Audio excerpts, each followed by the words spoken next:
Muy buenas tardes a todos. Les damos la bienvenida a este espacio convocado por el Centro Cultural del Banco de la República en Bucaramanga.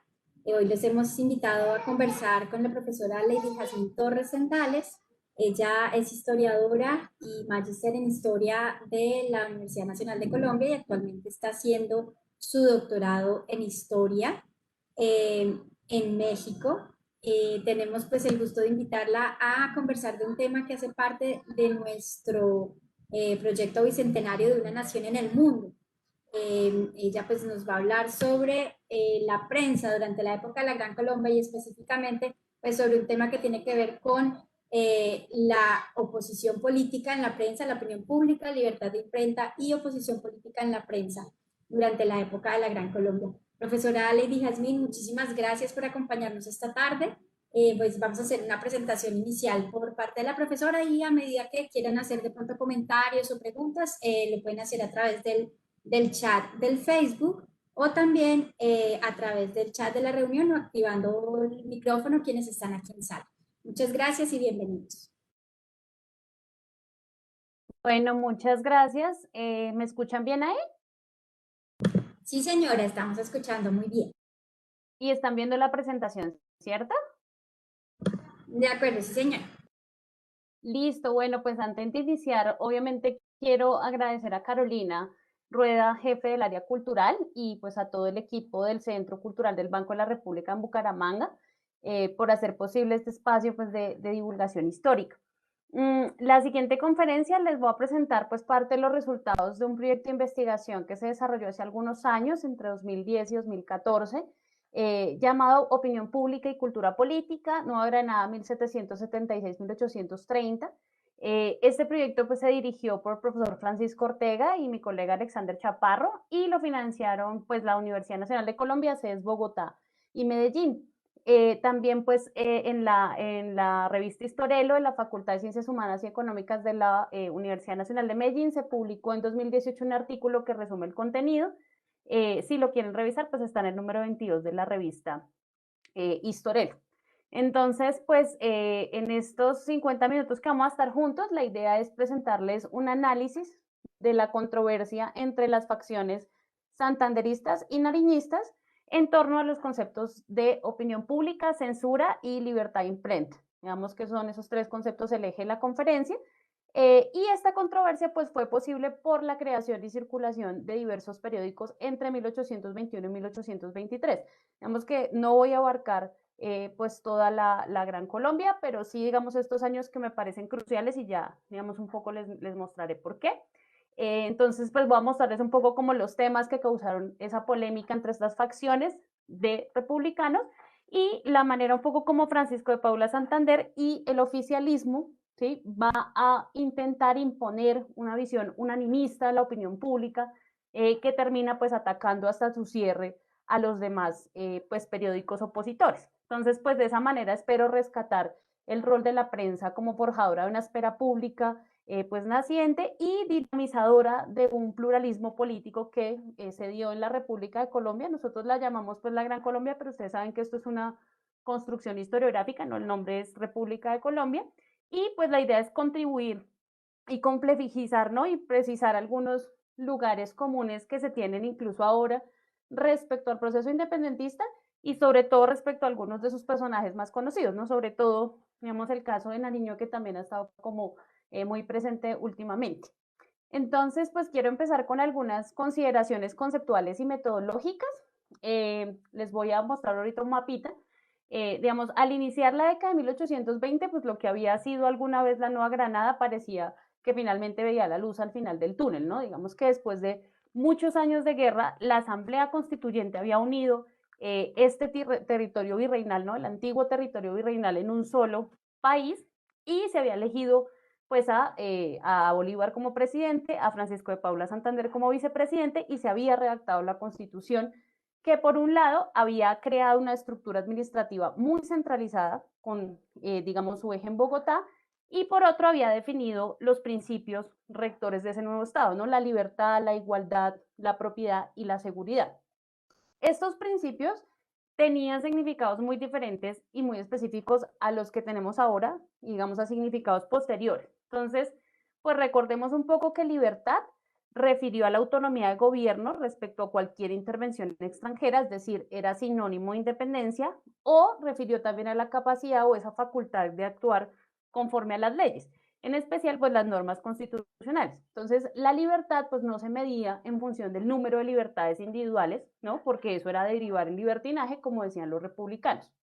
Y la igualdad se comprendió como la eliminación de privilegios nobiliarios o de nacimiento, ¿sí? Pero eso no significa que creyeran que todo el mundo era igual y todo el mundo tenía que tener acceso al gobierno o a los mismos recursos, ¿no? Se mantuvo la creencia y decía Vicente Azuero en que los hombres no nacían con las mismas facultades corporales ni tampoco intelectuales. De ello derivaban pues sus diferencias de salud, de talento y de riqueza, ¿no? Eso lo decía pues el abogado santanderista Vicente Azuero.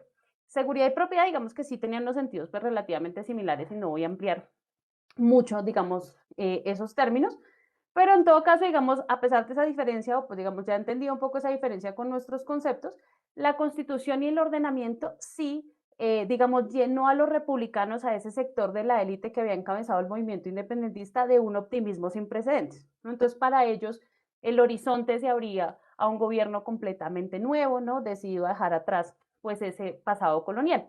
Y, pues, Francisco de Paula Santander, ¿sí? Recordemos que asumió la administración porque Bolívar se va a seguir la campaña, digamos, del sur. Entonces, Francisco de Paula Santander inicia la adopción de una serie de medidas para sustituir el sistema monárquico, ¿no? Y darle esa solidez, pues, a la república. Para instruir a la población en esos nuevos principios que les he mencionado y para luchar contra lo que él consideraba gérmenes de división y desorden que podían surgir, Santander y sus más cercanos colaboradores fomentaron y participaron en la creación y difusión de varios periódicos, cuyo fin pues era defender al Ejecutivo y la Constitución proclamada en 1821. Esos impresos, digamos, no solamente estos, después los impresos opositores también van a constituirse en un nuevo e importante actor de la vida política gran colombiana, ¿sí? Porque allí es donde se van a discutir los problemas del Estado y se va a realizar esa veeduría a los funcionarios, lo cual pues va a permitir la participación de las personas en los asuntos públicos. Entonces ustedes acá pues ven una primera cita de uno de sus periódicos, de la Gaceta de Colombia, que digamos resumía un poquito, ¿no? Como ese espíritu optimista, ¿no? Del gobierno, que decía que la prensa era el vehículo para poner en conocimiento de los pueblos los altos y públicos intereses que han ocupado la atención de la representación nacional y los pasos por donde éstas se han caminado a fijar los destinos de Colombia. Obviamente, ¿sí? Más allá de una función informativa, para el vicepresidente los periódicos eran un medio, ¿sí? Para, digamos, lo que ustedes ven ahí, y es desarraigar viejas preocupaciones, viejas y estructuras preocupaciones, ¿no? Y diseminar por todas partes la ilustración, arraigar los fundamentos sobre los cuales la libertad, la virtud, el orden y la felicidad levantarían pues su trono en estas regiones. Los periódicos permitían entonces forjar la opinión pública, ¿no? Entendida como una especie de tribunal, ¿sí? Que encarnaba la voluntad general y, o digamos también, inauguraba una relación novedosa, ¿sí? Entre gobernantes y gobernados, porque le daba a estos últimos la oportunidad de discutir cuestiones de interés común. Ese rol renovado de la prensa, sin embargo, estaba atado a la recientemente instaurada libertad de imprenta. ¿Sí? La opinión pública materializaba un derecho ciudadano de criticar al poder, pero para Santander y sus partidarios ese derecho debía estar sometido a los designios del gobierno. Es decir, se era libre en tanto se usaba la libertad para fomentar el orden y la obediencia a las leyes. ¿Sí? Lo contrario era una libertad ilimitada que forjaba pues una opinión pública mal entendida, que disfrazaba básicamente el interés particular, la ambición y otras pasiones violentas, decía Santander, detrás de la idea del bien general, ¿sí? Constituyéndose en un arma contra la unidad y la estabilidad. ¿Sí? Para el vicepresidente, pues la guerra de independencia no estaba ganada y por eso pues se debía fomentar esa proliferación de impresos que guiaran la opinión pública hacia el apoyo de su gestión. Lo importante aquí es que el vicepresidente se daría cuenta muy rápido, ¿sí? Que esa amenaza que él siempre había identificado con los realistas, pues no provendría de allí. ¿Sí? Entre 1821 y 1823, y de ahí digamos la demarcación del periodo de esta investigación, Antonio Nariño y sus seguidores, ¿sí? Entre ellos se contaban pues, el médico y abogado José Félix Berizalde, el abogado Alejandro Osorio y también Eladio Urizarry, constituyeron una corriente política que era bien ambigua, ¿sí? Con una posición como ambivalente respecto al gobierno, digamos, recién instaurado.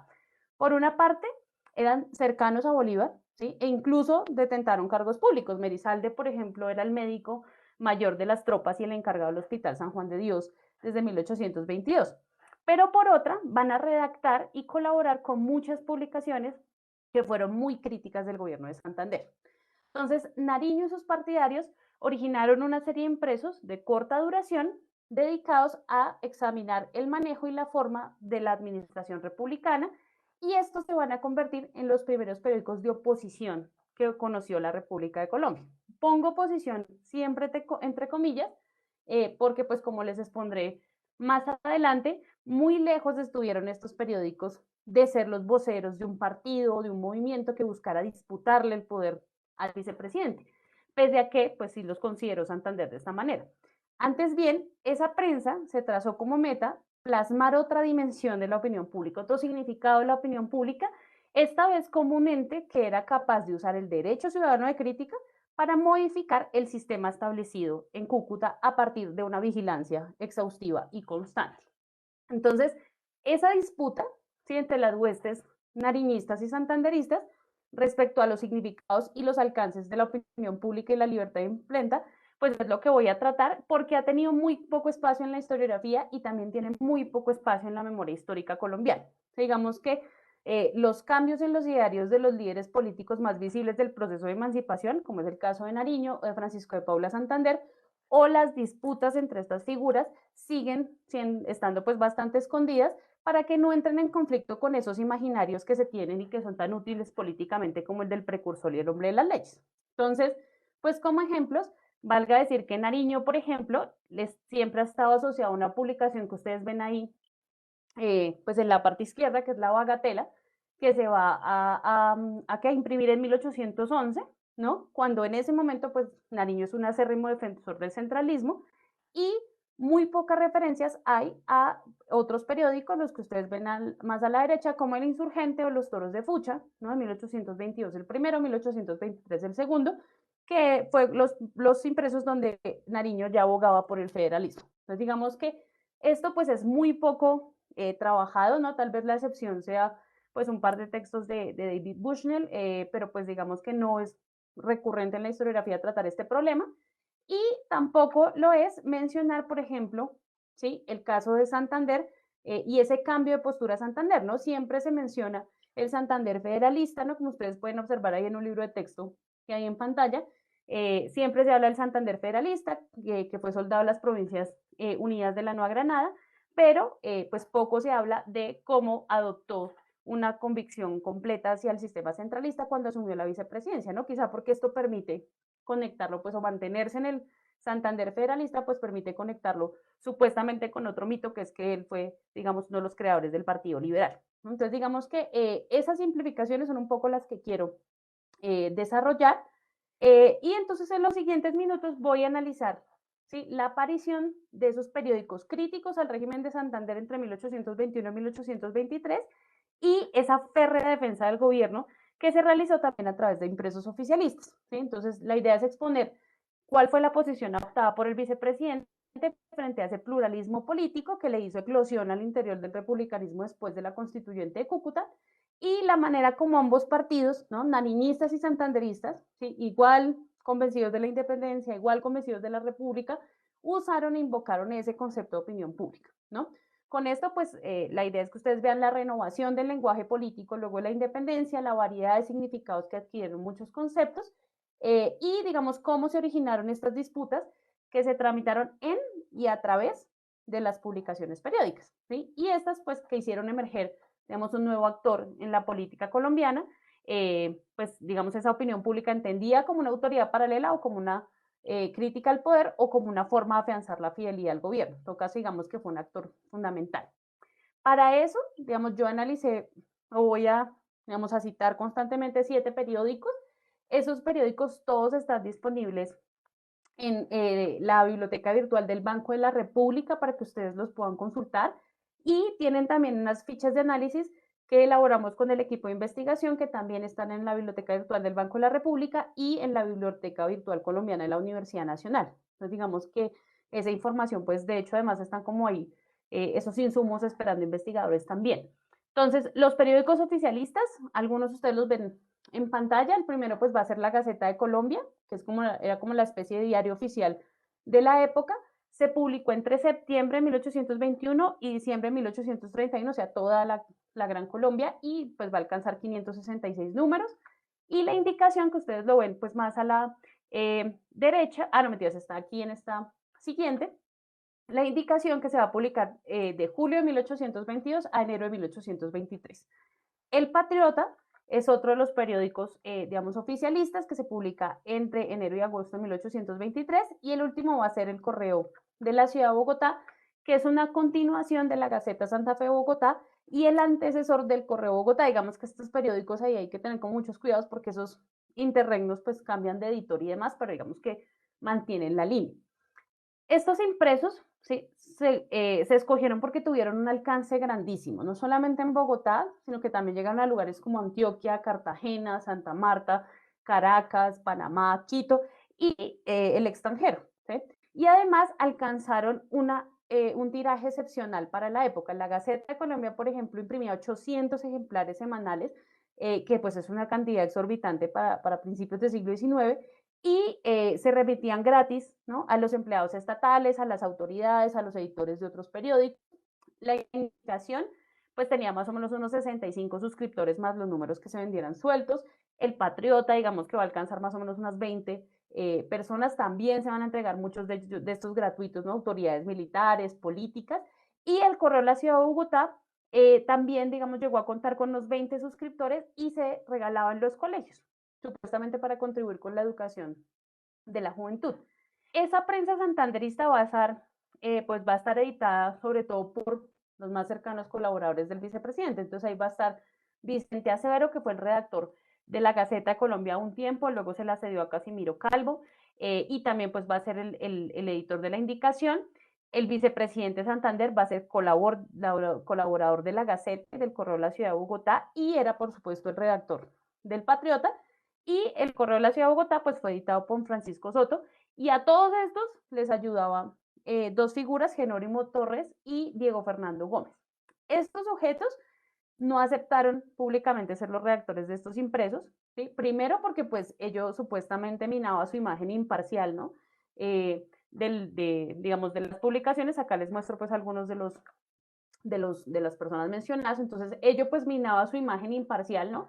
Y además, pues si ellos no decían que eran los editores directos, pues podían evadir los juicios de imprenta cuando se pasaban de la raya con algún artículo.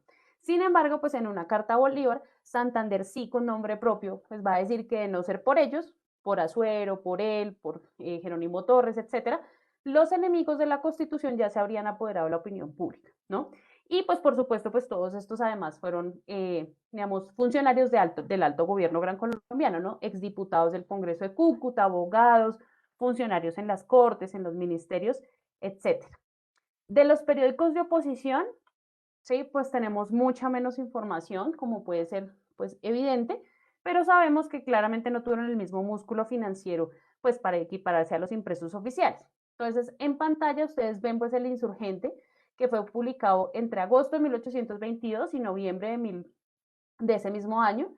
El Preguntón, ¿sí? Del cual solo sabemos que se publicaron 8 números, y en 1823, y Los Toros de Fucha, digamos, son un poco más conocidos, que se entregaron gratis por Nariño. Sí, Nariño pues aceptó la autoría en marzo y abril de 1823, pero no sabemos cuántos se regalaron pues en la Plaza de Bogotá. El papel protagónico en esta prensa opositora, pues por supuesto es el de Nariño, ¿sí? Que dijo pues abiertamente que él redactaba Los Toros de Fucha, pero operó también como redactor o como colaborador en El Insurgente, ¿sí? Cuyo editor titular nunca se conoce, ¿no? Digamos que ahí no hay claridad, aunque el Correo de la Ciudad de Bogotá pues sí va a decir que es Nariño y lo va a atacar siempre y lo va a señalar siempre y lo va a comparar con la Bagatela, va a comparar mucho El Insurgente con la Bagatela. Ese impreso, pues El insurgente contaba además con 6 participantes anónimos, dentro de los cuales se supone estaban Eladio Urizarry y José Félix Merizalde. Merizalde fue el editor del Preguntón. También, digamos, nunca lo aceptó, pero por otras fuentes, digamos, lo sabemos. Entonces, les voy a describir muy rápidamente, ¿sí?, cuáles son los temas que causaron disenso entre estos periódicos, santanderistas y nariñistas, y luego voy a exponer, digamos, la polémica entre la publicación El Patriota, ¿sí?, y el Insurgente, para finalizar mostrándoles la radicalización del debate entre estas publicaciones gran colombianas y pues cómo terminan, ¿sí?, cómo llegan al ocaso muchas de ellas. Pues la idea sí es que resaltemos un poco como las contradicciones, esos entrecruzamientos entre estos dos grupos políticos que claramente eran partidarios de la independencia, pero que tenían visiones muy distintas, ¿sí?, del horizonte que se debía tomar respecto al Estado después de la constituyente, ¿sí? Y también pues quiero subrayar esa intolerancia política que es evidente en la prensa que circuló entre 1821 y 1823. Bueno, ahorita les estaré como mostrando o proyectando como algunas citas pequeñitas de los periódicos. Entonces, pues para arrancar, ¿sí?, la primera parte le llamamos como o le he llamado como el origen de las discordias, ¿sí?, y dos temas van a ser centrales, el sistema de Hacienda y el centralismo. Entonces, Francisco de Paula Santander asume, digamos, las riendas del Ejecutivo en esta nación recién creada, pues asume muchos problemas también, ¿no? Por una parte, pues tenía que reparar las malogradas rentas del Estado para poder agrupar y canalizar los recursos que Bolívar demandaba en la campaña del sur, pero además sí tenía que legitimar estos principios liberales y arraigarlos en una población diversa y en un territorio pues supremamente amplio, ¿no? Ya les mostré el mapa. Eso por una parte, ¿no? Y por la otra, pues digamos que estaba esta cosa de que las personas de a pie, pues poca distinción, ¿sí?, percibían entre el sistema monárquico, pues el sistema colonial y esta república, ¿no? Y había grandes inconformidades, en cambio, en quienes habían sido integrados casi que a la fuerza a esta estructura político-administrativa y que no han tenido casi representación en Cúcuta, ¿no? Como el caso, por ejemplo, los venezolanos que no han tenido representante en el Congreso, o los, digo, que habían tenido muy pocos, ¿no? Como 5 diputados, y los quiteños que no habían tenido representación y aún así estaban pues agregados al territorio. Entonces, en aras de lograr, ¿sí?, esa primera finalidad de copiar los recursos, el vicepresidente va a desmantelar o desmanteló el tributo indígena, ¿sí?, abolió los monopolios estatales y quitó la alcabala.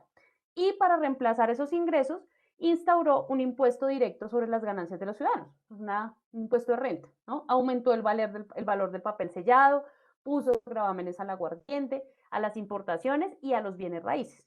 El segundo objetivo pues era más difícil, ¿no? Arraigar estos principios liberales en la población. Entonces, para ello, pues abolió el Tribunal de la Inquisición, ¿no? Promovió la educación pública y laica, y la idea pues fue centralizar funciones en el Estado, pues en Bogotá sobre todo, y pues participar en esta proliferación de prensa que defendiera su gobierno.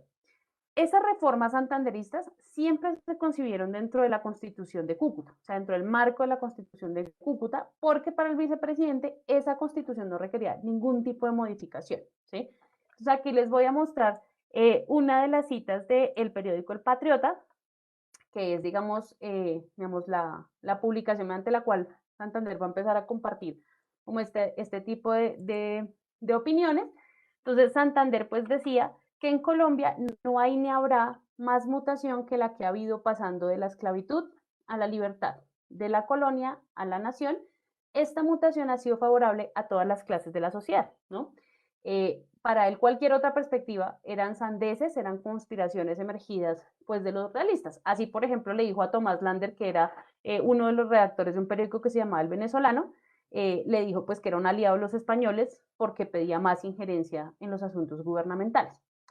Ciertamente, pues Santander fue muy intransigente para reconocer que había un evidente problema de representación de la población venezolana en el gobierno, pero más importante aún, ¿no?, para abrir las puertas al debate sobre la Constitución de 1821, ¿no? Y eso le va a granjear fuertes críticas. Eso es lo que va a detonar la creación de un periódico como El Insurgente, que tenía como finalidad pues cuestionar esa imagen de perfección, ¿no?, que se proyectaba desde el gobierno, y ese objetivo pues fue evidente desde su mismo prospecto, que es digamos, una de las frases son las que, la que ustedes ven en pantalla, donde el insurgente se preguntaba, ¿y la obra está completa?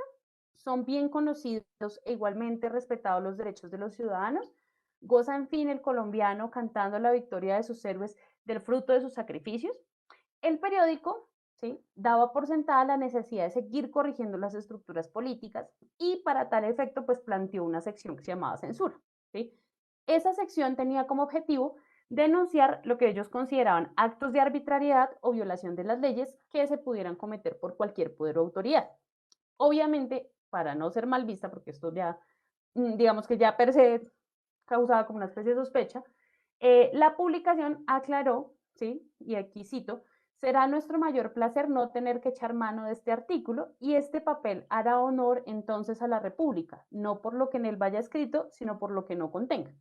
No obstante, pues ese apartado de censura rapidito, ¿sí?, entró en funcionamiento y el tema de la reforma fiscal y la reforma tributaria de Santander pues fue de los primeros que se abordó.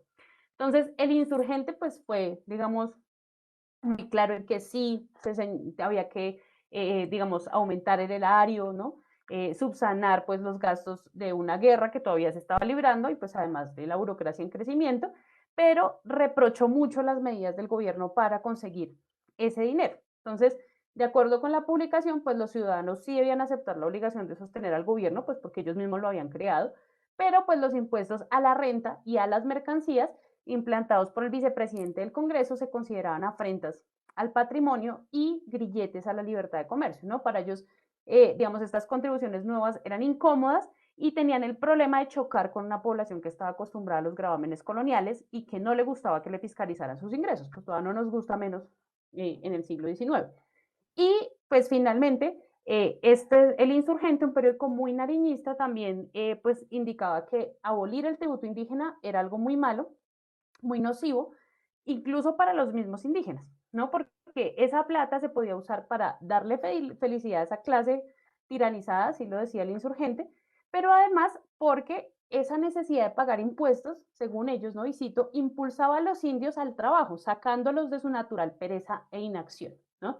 Entonces, digamos que el insurgente se autoconcebía como vocero de la opinión pública, ¿no?, y garante del bien general, y en ese sentido, pues intentaba mantener las autoridades dentro de sus justos límites y pues vigilar que las leyes derivaran en la felicidad del pueblo o lo que ellos entendían, ¿no?, pues por felicidad del pueblo o por el contrario, pues si había defectos por reformar o vacíos que llenar, pues que se hiciera. Esa perspectiva despertó muchísima inconformidad en los periódicos oficialistas, ¿sí? Pues porque, digamos, para ellos era un abuso de la libertad de imprenta y eso lo ampliaría ahorita, pero pues el insurgente no estaba solo, ¿no? Buena parte del sector nariñista creía que la constitución de 1821 era un punto de partida, no un punto de llegada. Y pues en ese sentido que el gobierno debía cambiar, ¿no? Seguir cambiando y esos cambios debían emanar de la opinión pública, ¿no? De hecho, Antonio Nariño en su proyecto de constitución en 1821 había propuesto que digamos, cualquier proyecto de ley que se fuera a aprobar debía pasarse primero por la opinión pública y que tenían 5 meses la opinión pública para manifestar todas sus observaciones, digamos, a esas leyes antes de aprobarlas, ¿no? Y, digamos, de ahí que este sector nariñista, pues, no solamente redactara al insurgente, sino que se empezaron a redactar otros periódicos como El Preguntón y luego, pues, digamos, Los Toros de Fucha. Estos últimos, El Preguntón y Los Toros de Fucha, ya no se centraron en el tema fiscal, sino que se fueron al tema del centralismo, ¿no? Entonces, digamos, este sistema adoptado en Cúcuta pues había generado muchos descontentos, ¿no? Porque concentraba, ¿sí?, todas las instituciones y recursos casi que en Bogotá y adicionalmente pues había una falta de representación de las provincias, sobre todo pues ya les he mencionado Venezuela y Quito. Entonces los Toros de Fucha y el Preguntón postularon la posibilidad de incrementar la autonomía regional, ¿sí? E incluso, y ahí fue el problema, llegaron a proponer la federación, ¿no? Y esto no cayó pues para nada bien en la prensa estatista, especialmente en el Patriota, y digamos que ahí es donde va a empezar como este conflicto bastante fuerte. Entonces voy a poner una cita de el periódico El Preguntón, donde este pues se cuestiona, ¿no? ¿Por qué la federación, siendo antes la tabla que nos libraría del naufragio, se ha convertido ahora en el escollo en que va a arruinarse la república? Obviamente pues aquí estaba haciendo mención a cómo Santander pues había apoyado el federalismo en un momento de la vida y ahora pues digamos le sonaba muy mal. Y pues obviamente el vicepresidente respondió, ¿sí?, de manera inmediata. En el Patriota, ¿sí? Insistió en que el sistema adoptado en Cúcuta era el más trascendental logro de los partidarios de la independencia, ¿sí? El federalismo era una idea sembrada por los realistas para desestabilizar el gobierno o una artimaña de aquellos excluidos del poder para minar la unidad estatal y el orden público. Y ahí pues esa indirecta va a ser constante hacia Antonio Nariño, ¿no? Que es un excluido del poder que buscaba desestabilizar. Eh, Santander pues argumentaba que los principios republicanos no estaban bien arraigados, ¿sí? Por lo cual, pues regresar a un sistema que dividía tanto el poder, lo que hacía era volver vulnerable la república ante los ataques de los españoles, e incluso pues sacaría nuevamente a flote las divisiones internas que habían desembocado en la guerra civil entre 1803 y 1815, lo que nosotros conocemos como la patria hubo, que de hecho es un término que se va a acuñar en esta discusión por Antonio Nariño en los toros de Fucha, ¿no? Entonces, Santander pues señalaba la necesidad de unidad de la nación, ¿sí? Decía él, para que su solo peso oprima y hunda a vuestros tiranos. Y el patriota pues tildó al federalismo de una enfermedad infecciosa, ¿no? Para la cual era necesario un cordón sanitario o el contagio podía llevar a la muerte. Digamos que era bastante, eh, digamos, fueron bastante recurrentes esos ataques y esas metáforas, ¿no? En este caso, pues, a que era como una especie de enfermedad, el federalismo era como una peste, ¿no? Que había que contener. Los pueblos, pues decía el vicepresidente, eran sencillos y cándidos, ¿no? Creen fácilmente lo que se les dice y como los enemigos son demasiado astutos, pues los termina seduciendo o por lo menos los hacen vacilar, ¿sí? Nariño, pues en cambio, aceptó en los primeros números del Toro de Fucha que el gobierno central sí era el más fuerte, vamos que eso nunca lo negó, y el más conveniente para asegurar la independencia, ¿sí? Pues en él existía unidad de acción y pues unidad de recursos.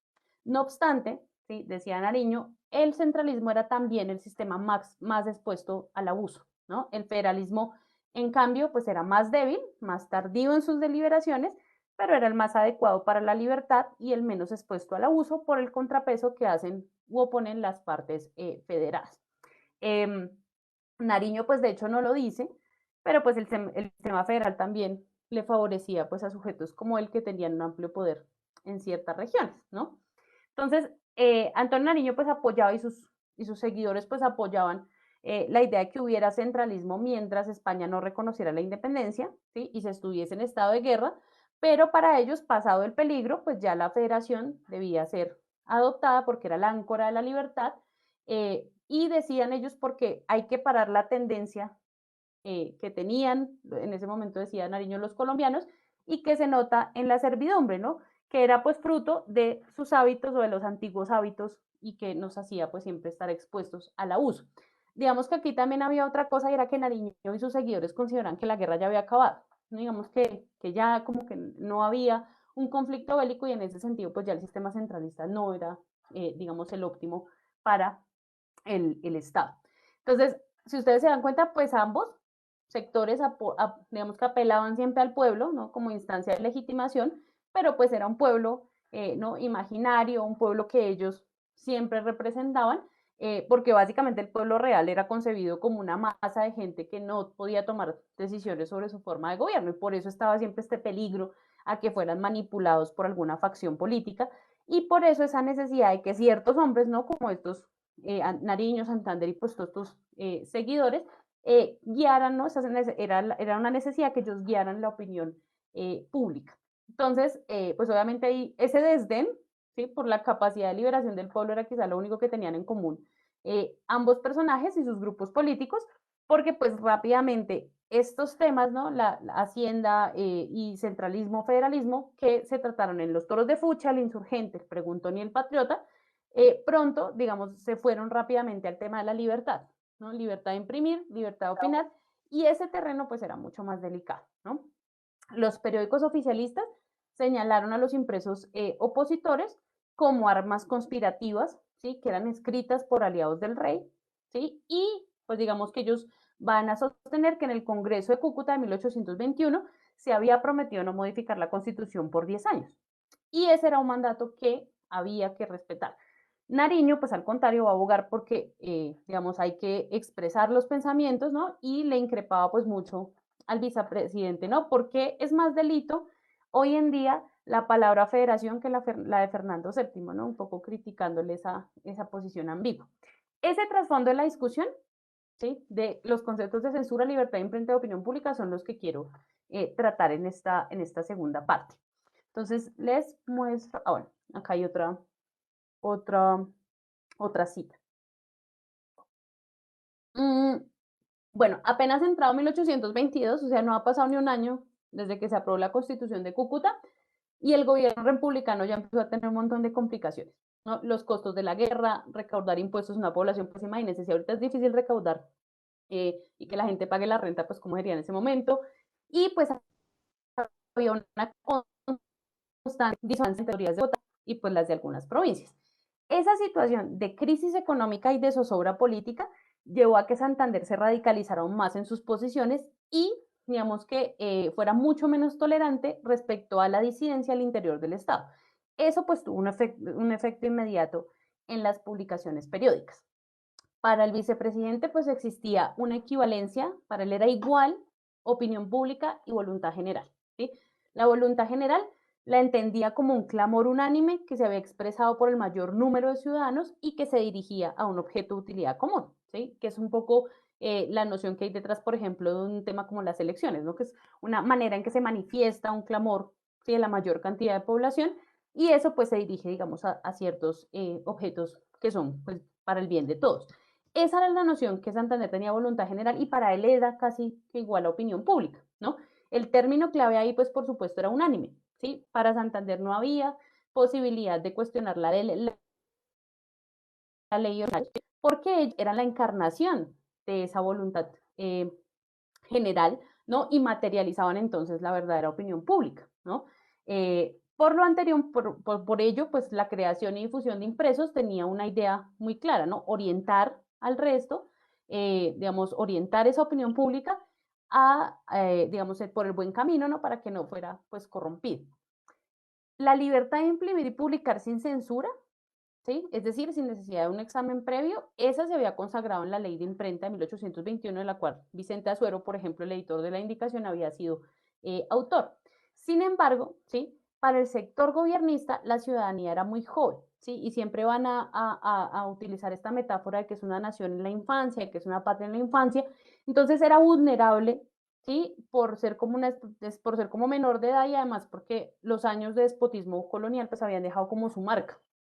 Entonces, por esa razón, ¿sí?, la administración y sus subordinados debían enseñarle al resto de la población a aceptar el sistema instaurado, a mantener públicas la frase que ustedes ven en pantalla, ¿no? Decía, dejemos pues que el árbol que hemos plantado eche raíces en nuestro corazón, en nuestra educación, en las nuevas habitudes que contraigamos. Entonces podremos podarlo, limpiarlo, mejorarlo sin ningún peligro. Entonces la práctica nos habrá enseñado cuáles sean los verdaderos inconvenientes que tenga nuestra forma de gobierno. Para los santanderistas era pues necesaria la moderación de la libertad de imprenta para constituir una opinión pública ponderada, ¿no?, inmune a ese influjo de los malvados. Ese concepto es lo que yo llamo concepto unanimista, ¿sí? Y pues claro está, chocaba con la perspectiva de otros grupos políticos, ¿sí? Para los nariñistas, pues la libertad de imprenta pasaba por el respeto irrestricto a la censura, ¿sí? Y aunque pues ellos daban por terminada la tarea de organización del Estado, sí decían se debían admitir todas las sugerencias que al respecto emanaran de la opinión, ¿sí? El insurgente, por ejemplo, no cesaba de llamar la atención sobre los peligros de adoptar las normas de 1821 como infalibles, ¿sí?, en tanto eran muy raros los pueblos que habían logrado una constitución perfecta al primer intento, ¿no? Entonces, al contrario, pues concebir ese cuerpo de leyes de esa manera, pues implicaba un retroceso a los principios coloniales, ¿no?, en los cuales pues se tenía el legislativo por divino y entonces pues se convertía en un tirano. Entonces, la idea de la opinión pública, ¿sí?, como un agente de modificación política, fue la que provocó esta reacción de la prensa santanderista. El Correo de la Ciudad de Bogotá los llamó a escribir sin traer el germen de la discordia, ¿no? Porque decía el periódico, pues el corolario de eso era la anarquía, y el Correo decía y vaticinaba que ese era un mal uso de la libertad de imprenta y que eso iba a desembocar en el incumplimiento de la ley y en la destrucción del orden político y social que apenas se había conseguido. Ciertamente, pues la libertad de imprenta no no prohibía censurar al gobierno, en eso pues Nariño tenía razón, pero sí proscribía una cosa que se llamaban los escritos sediciosos, ¿no? Es decir, aquellos que estaban destinados a excitar la rebelión o a perturbar el orden público. También pues la libertad de imprenta tenía un límite que era los libelos infamatorios, que eran los que atentaban contra la fama y el honor de alguna persona. La prensa, agrupada en torno a Santander, va entonces a dirigir el debate al tema de que esos periódicos opositores tenían realmente, si escondidas estas, digamos, estas finalidades, es decir, excitar a la rebelión, ¿no? Tumbar el gobierno o, digamos, atacar a ciertas personas, digamos, en su fama y en su honor a partir de mentiras. Entonces, en ese sentido, pues uno sí podría decir que Santander y sus colaboradores perpetuaron mucho esa idea de represión a la crítica que era muy propia del orden pues colonial, al menos desde finales del 18.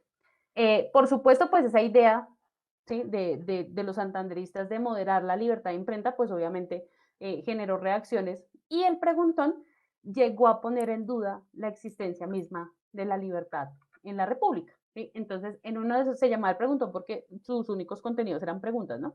Entonces, en uno de sus cuestionamientos decía, ¿con qué fin la libertad de imprenta está reducida a reimprimir las leyes? Como que ellas deben ser la opinión de todos los ciudadanos sin arbitrio para pensar otra cosa, sin hacerse faccioso y perturbador, con que el orden consiste en no opinar, hablar ni escribir nada, tendrán los hombres libres que abrir hoyos para decir sus opiniones. El insurgente, pues digamos que fue un poquito más moderado porque aquí ya el preguntón estaba como pasando en la raya.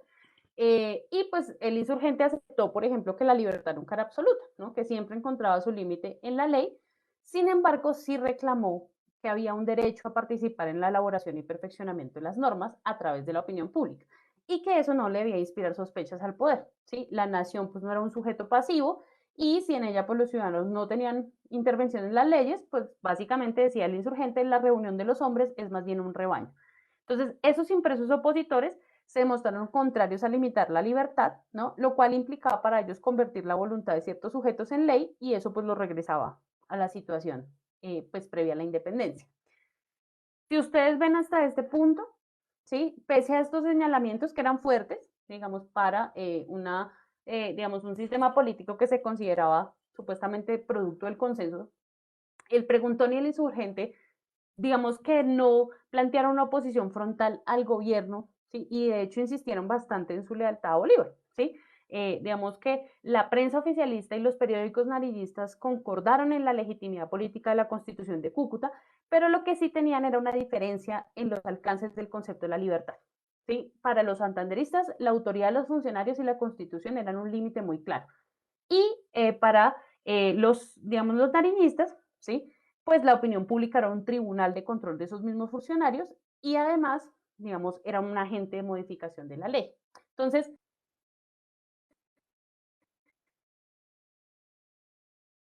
digamos, para Sander casi que el sistema representativo, pues la soberanía se le había cedido a los representantes en el Congreso de Cúcuta y de ellos había pasado pues ahora a los funcionarios, a los magistrados.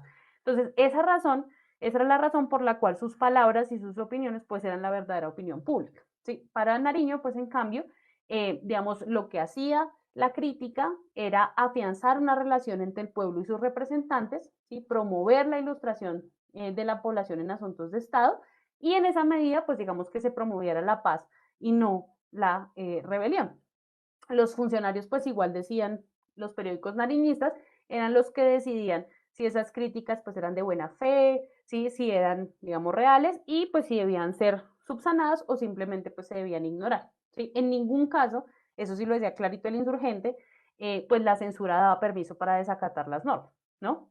Y digamos que un poco allí había otra diferencia también, o digamos la diferencia sustancial, era había que seguir manteniendo intacta la constitución, ¿sí? Siendo que Colombia ya no era un país en guerra, sino independiente, tranquilo y en paz.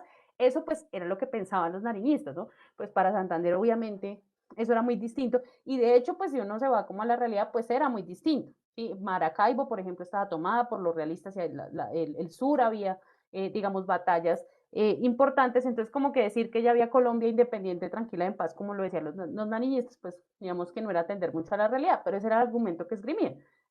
Si la constitución se había creado por un estado de guerra, pues digamos, ¿por qué mantenerla ahora en la paz?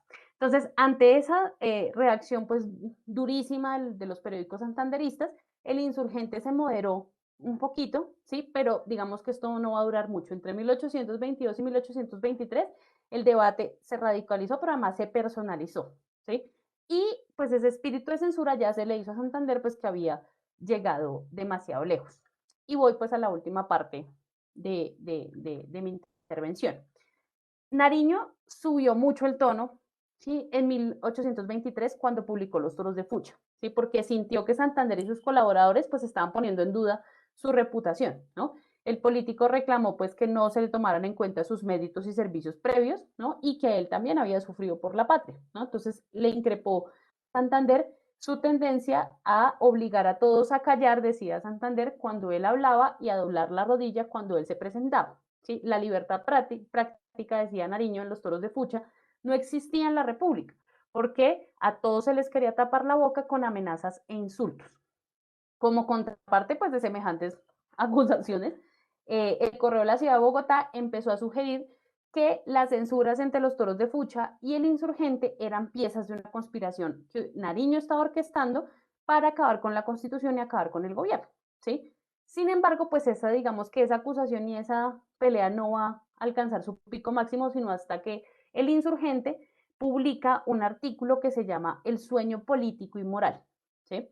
El sueño político y moral lo imprimieron en octubre de 1822 y ahí se narraba supuestamente que una persona que estaba durmiendo, ¿no? Un soñador, llegaba a una cosa que se llamaba la República de Asirema. Y esa República de Asirema era el ejemplo de todas las naciones, ¿no? Entonces allí se encontraba este soñador con dos jóvenes y les decía, bueno, que cuál era el éxito, porque el éxito de semejante república. Y los muchachos le decían, ¿sí? Que era por tres razones. Primero, porque la Constitución se había formado a partir de fragmentos de las cartas de otras naciones más civilizadas. Segundo, porque los habitantes habían acordado no modificar esa constitución en 20 años. Y tercero, porque el gobierno, o digamos, sí, el gobierno solo aceptaba críticas de personas importantes, ¿sí? Decía el periódico, o suficientemente instruidas. Hasta ahí, pues obviamente lo que estaba haciendo el insurgente era repartir indirectas, ¿no? Los presos del gobierno. Sin embargo, luego escriben, ¿no? Pues que en el sueño, en este sueño político y moral, el soñador pues queda como inconforme con la respuesta de estos dos personajes y entonces busca otra persona y un señor ya mayor le dice que sí, que él habla con él, pero en privado, ¿sí? Y allá por reunidos a escondidas, este personaje entonces se lamenta, ¿no? Ante el soñador de que esos jóvenes con quienes había interactuado pues le hubieran dicho esas cosas, ¿no? Y le empieza a decir, no han podido tener más luces que la que ha podido darles la lectura de dos libros o dos constituciones. Pese a esa falta de conocimientos, ¿sí? Le decía el señor al soñador, los muchachos creían que sus decisiones eran infalibles. Se juzgan el orden de la sabiduría, capaces de dar leyes al universo y no tienen al resto de sus conciudadanos sino como ignorantes e imbéciles y no les dan sino miradas de lástima. Este tipo de individuos, y ahí está la cita que ustedes ven en la pantalla, por sostener un error hará que la república se pierda, si ese fuera su resultado. Si desgraciadamente son colocados en los tribunales de justicia, ellos no la verán, sino en los que se acomoden a su modo de pensar, y el que disienta será reo. Su entendimiento, siempre en delirio, se abandona al discurso de sus pasiones y en la insensatez de su orgullo llaman facciosos los partidarios de la razón. Crimen de Estado, la diversidad de opinión. ¿Sí? Esa frase, ¿sí? Esas últimas frases casi que van a ser como la lápida del insurgente, ¿sí? Porque esas aseveraciones, por más que se situaran supuestamente en un terreno imaginario, pues claramente aludían a la Constitución de 1821, ¿sí? A la decisión de no modificarla hasta 1831 y a la posición de Santander y sus partidarios de ignorar cualquier propuesta emanada de los nariñistas, ¿sí? Peor aún, además, pues en este artículo se ponía en entredicho la capacidad de Santander para gobernar, ¿no? Porque era muy joven y además por su falta de conocimientos y se le acusaba de guiarse por sus sentimientos y no por la razón.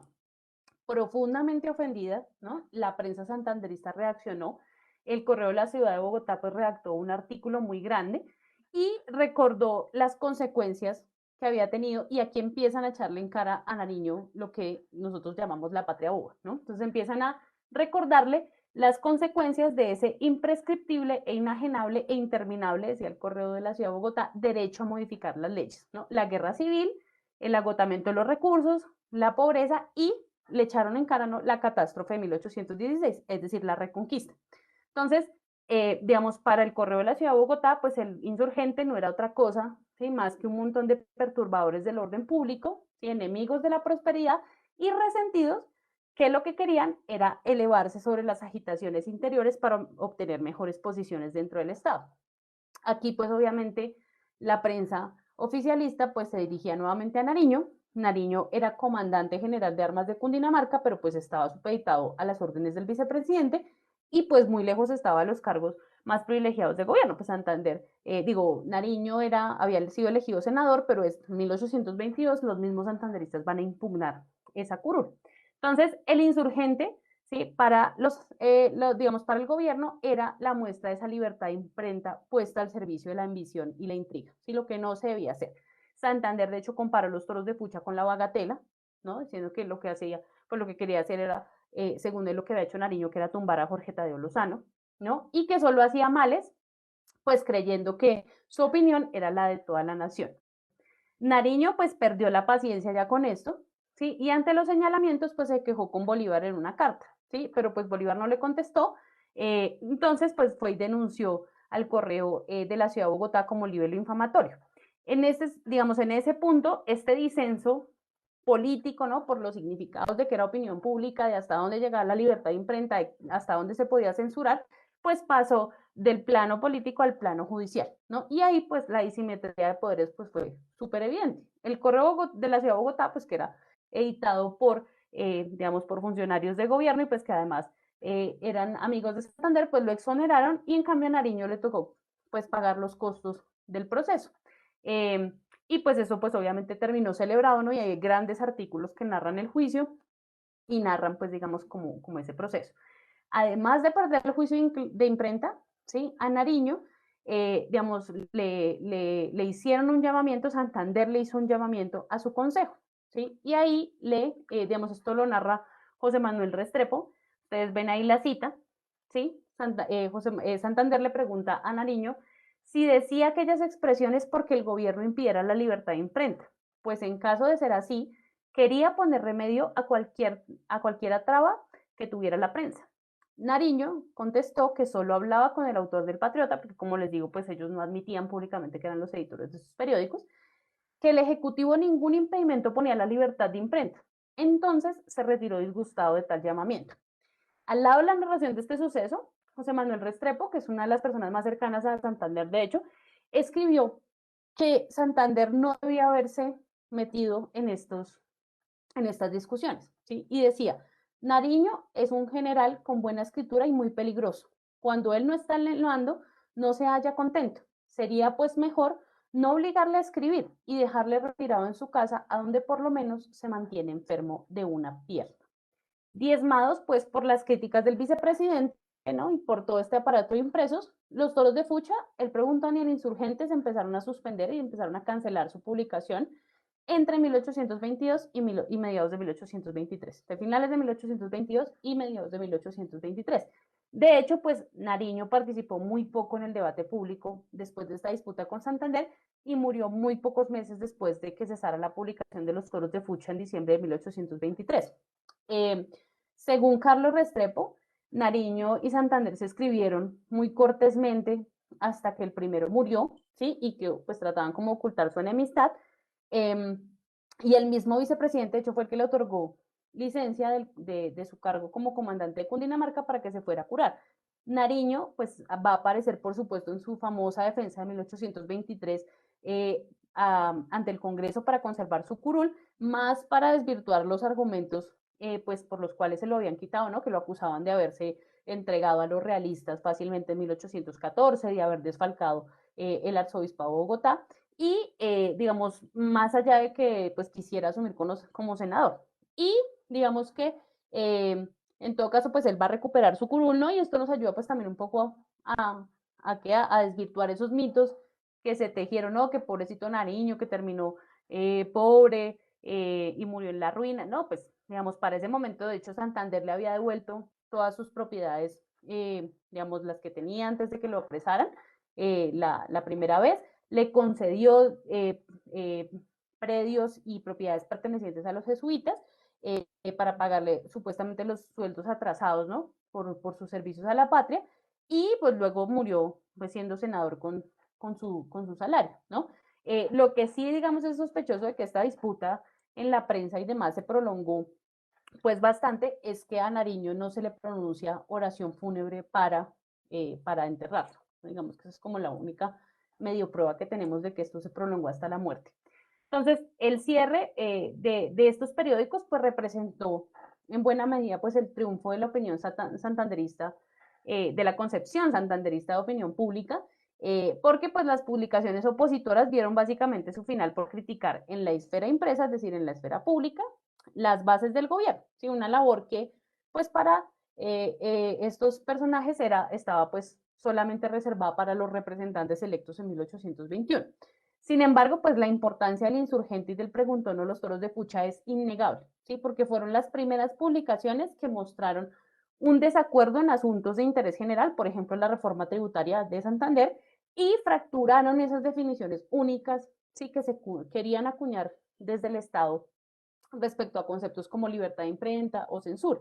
Entonces, en ese sentido, se les puede llamar opositoras, ¿sí? Pero pues ninguna pudo sobrevivir a la prensa oficial que se instauró como vocera de esa voluntad popular de la opinión pública, ¿no? Y que ahogó esas voces de quienes pusieron en duda, pues, sus preceptos. Entonces, ya digamos, para cerrar, ¿sí?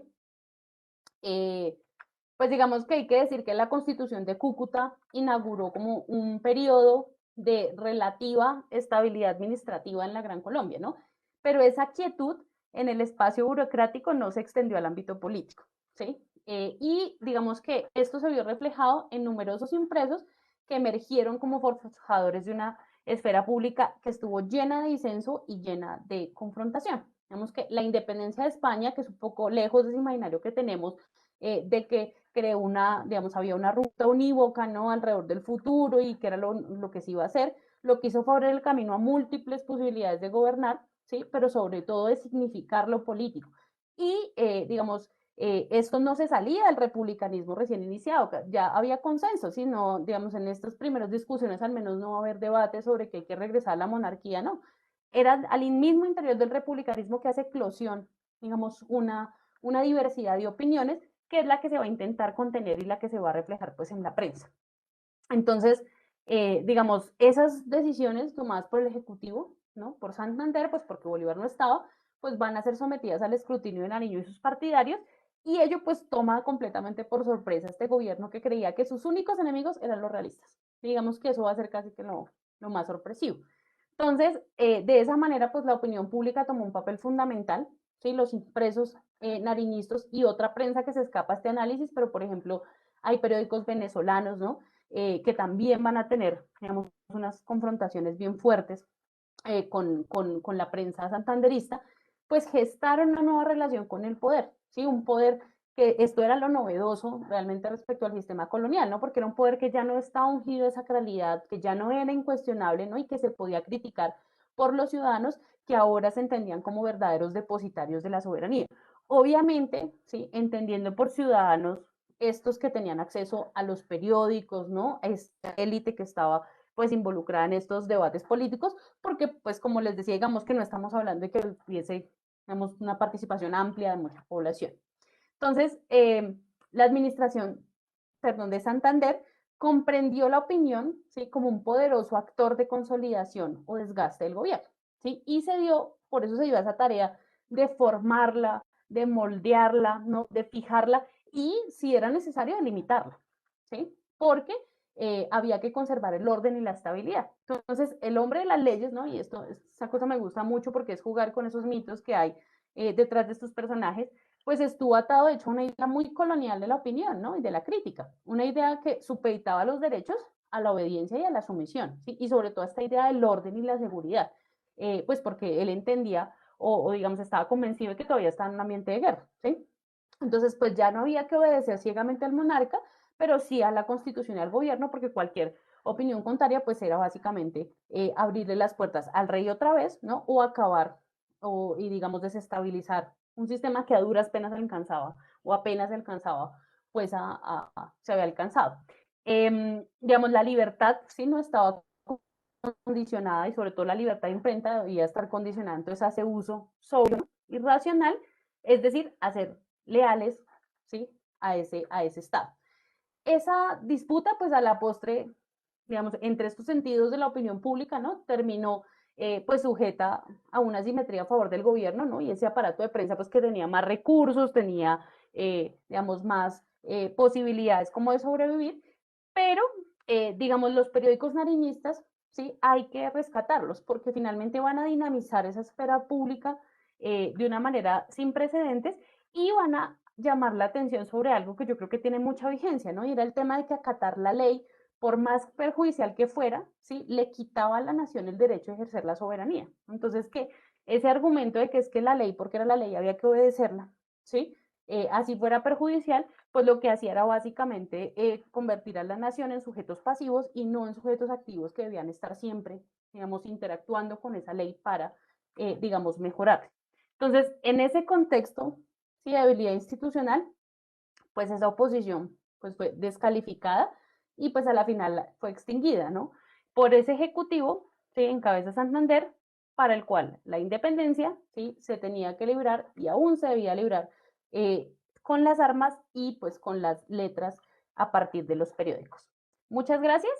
Esa es mi intervención y pues quedo muy atenta a sus preguntas.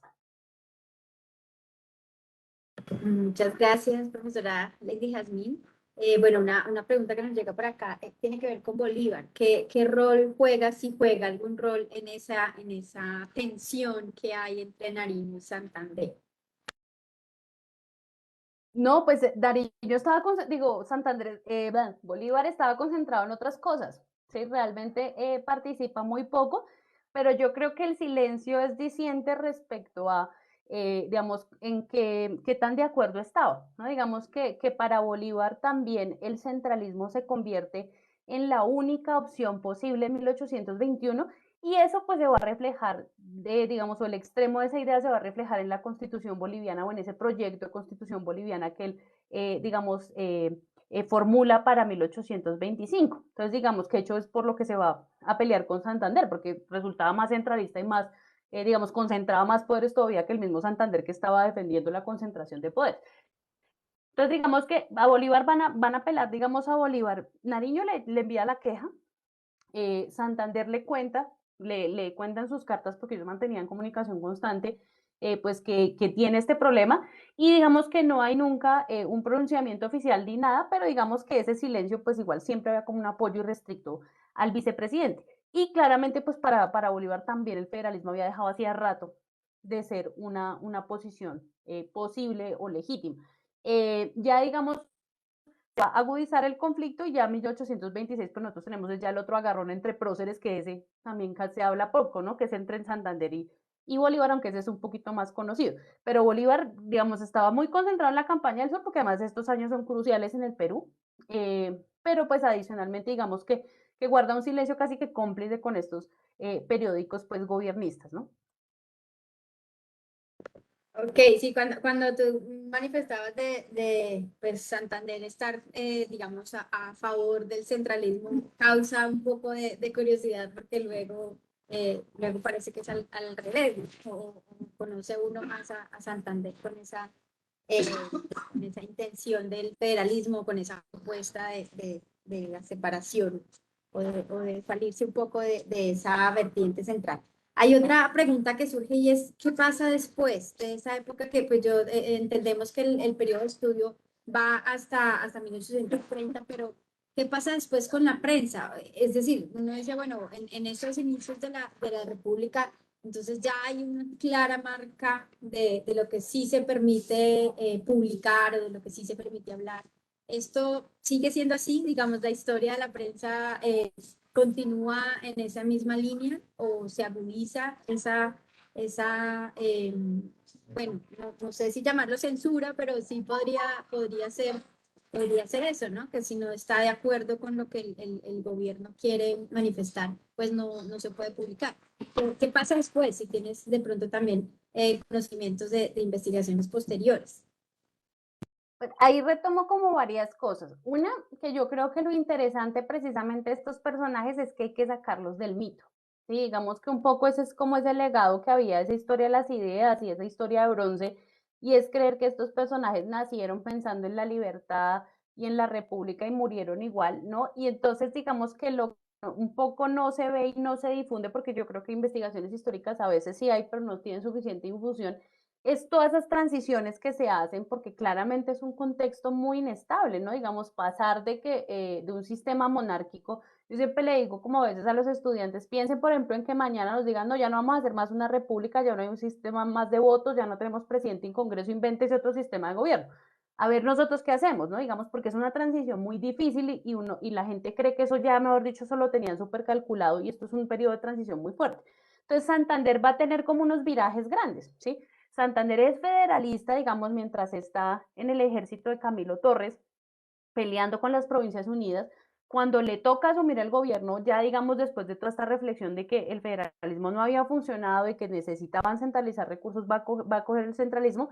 Y después, digamos, viene la discusión con Bolívar, porque ya, digamos, en 1826 el problema ni siquiera era el centralismo, sino que Bolívar planteaba, por ejemplo, eh, el poder ejecutivo hereditario, ¿no? La capacidad de veto sobre el legislativo, que ya eran cosas que a Santander ahí sí ya no le sonaron, y ahí, digamos, sí se acuñó el apodo del hombre de las leyes, ¿no? Le dijo, oiga, pero es que la Constitución dice otra cosa y no la vamos a cambiar solo pues que usted ahora, porque además Bolívar ya llegó pues con unas ínfulas grandes, ¿no? De concentrar mucho el poder. Y finalmente, cuando ya Bolívar muere y a Santander regresa al exilio después de haber sido pues perseguido por lo de la conspiración septembrina, termina apoyando, digamos, el tema del federalismo, digamos, otra vez como regresando un poco a esas ideas, pero ya más porque le tocaba y porque tenía más, digamos, como que había digamos, más consenso en ciertos sectores en que había que repartir el poder, sobre todo con las provincias, más que porque hubiese estado convencido de que ese era el sistema, digamos, propio. Entonces, cuando, digamos que tienen todos estos vaivenes, ¿no? Y eso es lo interesante un poquito de ver ese proceso. Con respecto a qué pasa después, lo interesante aquí es que digamos, esto que pasa con los periódicos nariñistas inaugura una forma de hacer, digamos, de discutir con la opinión pública que a mí me parece que está muy vigente, ¿sí? Y es el tema de que nunca prohíben que algo se publique, ¿sí? Jamás. Es decir, el insurgente jamás le hicieron una censura como nosotros la entenderíamos, es decir, esto no se puede publicar, porque eso sí iba en contra, ¿sí? De los valores liberales y eso no lo iban a hacer. Lo interesante es que se encontraban todas estas otras maneras, ¿sí? Por ejemplo, pensemos en la persecución judicial, eso todavía se hace con la prensa, ¿sí? Entonces, como lo denuncio como libelo infamatorio, lo denuncio como papel sedicioso y entonces ahí viene, digamos, todo este problema. Entonces, esa era una manera, digamos, que se va a inaugurar con esta prensa nariñista, que es coger, ¿sí? El poder y ejercerlo, pero no por unas vías directas, no le permito publicar esto. Y la otra, pues, tiene que ver también con el ahogamiento, por ejemplo, económico, ¿sí? Muchos periódicos de estos periódicos también terminaban pues acabando porque no había quien los financiara y esto era caro, mientras que los periódicos gobiernistas pues tenían fondos. Sí, de hecho, el Correo de la Ciudad de Bogotá en algún momento sacó un aviso como diciendo, no, pues va a tocar dejar de publicar porque no tenemos plata, y por allá le aparece un donante anónimo y lo rescata. Entonces, digamos que eso sí pasaba con esta prensa, pero no, digamos, con la prensa opositora. De ahí en adelante, pues yo lo que creo es que, digamos, ahí se han escrito varios textos, digamos, sobre todo pues en este proceso de investigación que nosotros hicimos, todo el libro que se llama Disfraz y pluma de todo, pues hay varios textos que trabajan, por ejemplo, con el papel de la prensa en el, digamos, a mitad del siglo XIX, con el tema de los artesanos, es decir, digamos que todo este tema de la prensa, ¿sí? Del papel de la prensa se va a prolongar mucho. Después aparecerán, por ejemplo, otras cosas también interesantes, aparecerá la caricatura política, ¿no? Todo este tipo de cosas que digamos, pues la prensa se convierte en este dinamizador. Lo interesante de este periodo para mí fue que este es el origen, digamos, de ese papel que va a tener la prensa durante todo el siglo XIX y que va pues a dar como unos debates muy interesantes que todavía tienen vigencia. Sí, bueno, muchas gracias, profesora. Hay también una mención ahí todos los detalles con respecto a ese bajar del ámbito académico esas investigaciones que se hacen, que creo que es un reto grande pues para los historiadores, pero también para las instituciones culturales. No sé si desde el grupo del que haces parte pues de las investigaciones en la Universidad Nacional tienen alguna estrategia o han implementado pues no sé, se llamará como canales de difusión para que esas publicaciones pues se hagan mucho más asequibles a las personas que de pronto se interesan por esos temas, pero no están propiamente en el ámbito académico. Pues nosotros, digamos, no teníamos un trabajo de difusión porque el proyecto no estaba pensado así, digamos que el proyecto estaba pensando como una cosa de investigación muy fuerte, pero sí generó muchas cosas. A mí, por ejemplo, me parece un plus enorme que casi toda la prensa, al menos de la Gran Colombia, esté digitalizada. Digamos que eso lo puede consultar cualquier persona, ya sea en el Banco de la República, en la biblioteca virtual, o en la Biblioteca Nacional, digamos que todo eso está digitalizado y todos los números, por ejemplo, el ejercicio que hicieron con la Gaceta de Colombia es increíble porque son 566 números de periódico que están digitalizados y los pueden consultar. Y pues leer la Gaceta de Colombia es básicamente aprender todo lo que pasó en ese periodo, porque ahí están todas las leyes, todos los decretos, todas las discusiones, inclusive son periódicos que tienen digamos, unos alcances muy interesantes porque dialogan con periódicos de Inglaterra, con periódicos españoles, entonces, eso, por ejemplo, está disponible. Las fichas, digamos, de análisis están también, digamos, de manera digital en en la biblioteca virtual del Banco de la República. Y, digamos, pues al menos nosotros, bueno, salieron dos libros, ¿no? Hay un libro de conceptos políticos que editó el profesor Francisco Ortega con el profesor Joven Chincangana. Está el libro Disfraz y Pluma de Todos que editó el profesor Francisco con Alexander Chaparro, que escribimos todos. Y digamos que pues ahí ya, a partir de eso que todos los investigadores saben como el tema, pero sí, pues el gran reto es que esto no, digamos, sale poco pues de ciertos ámbitos académicos, pero pues esperamos, digamos, que la cosa funcione. Lo que pasa es que el ámbito no ayuda, ¿no? Por ejemplo, ustedes vieron lo que pasó con la estatua de Nariño, ¿no? Que de hecho yo les tenía por ahí los pantallazos de Twitter, ¿no? Que se tumbaron esta estatua y todo el mundo salía a decir una cantidad de cosas de Nariño que no eran ciertas, ¿no? Que Nariño era el traductor de los derechos de los derechos humanos, que es lo que siempre le dicen, porque lo confunden con los derechos del hombre, que se murió pobre, que se murió luchando por las clases desfavorecidas, un montón de cosas. Entonces, claro, digamos que esa construcción tan patriotista, nosotros le decíamos patriotera, ¿no? Como ese nacionalismo del siglo XIX, pues termina como un poco avasallando todas estas nuevas perspectivas. Pero sobre eso, por ejemplo, Alexander Chaparro sé que hizo una charla hace unos años en la Biblioteca Nacional y he hecho un debate y una crítica muy fuerte desde Enrique Santos Molano en El Tiempo.